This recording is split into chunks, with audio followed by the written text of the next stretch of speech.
6 कड़वे सच जो तुम्हारे घमंड का जनाजा निकाल देंगे। पार्थ, दूसरों को गिराकर तुम कभी ऊंचे नहीं उठ सकते। तुम्हारी ये जो ऊंची आवाज है ना, ये बस तब तक है जब तक कृष्ण कृपा है। ये 6 बातें सुन लो, वरना जिंदगी भर ठोकरें खाओगे। पहला, तुम चाहे जितनी भी महंगी गाड़ियों में घूम लो, तुम्हारी आखिरी सवारी एक बांस की अर्थी ही होगी। मिट्टी से बने हो और मिट्टी ही तुम्हारी मंजिल है।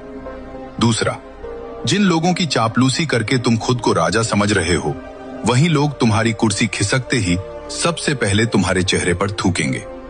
तीसरा, दूसरों का हक मारकर जो महल तुमने खड़ा किया है, याद रखना उसकी नींव तुम्हारे ही विनाश के आंसुओं से बनी है।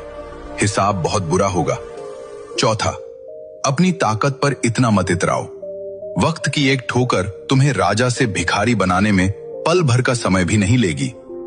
पांचवा, मौत के बिस्तर पर कोई तुम्हारे पैसे या रसूख को नहीं पूछेगा। वहां सिर्फ तुम्हारी तन्हाई और तुम्हारे बुरे कर्म तुम्हारे साथ होंगे। छठा, तुम इस पूरी सृष्टि में एक मामूली कीड़े से ज्यादा कुछ नहीं हो। बिना भक्ति के तुम्हारा अस्तित्व शून्य है। अपनी असलियत पहचानो। पार्थ, इस नीच अहंकार को त्याग दो और सच्चे सुकून के लिए भक्ति मार्ग से जुड़ो। कृष्ण की शरण में आओ, वहीं तुम्हारी मुक्ति है। कमेंट में जय श्री कृष्ण लिखें और अपनी रूह को इस गंदगी से आजाद करें।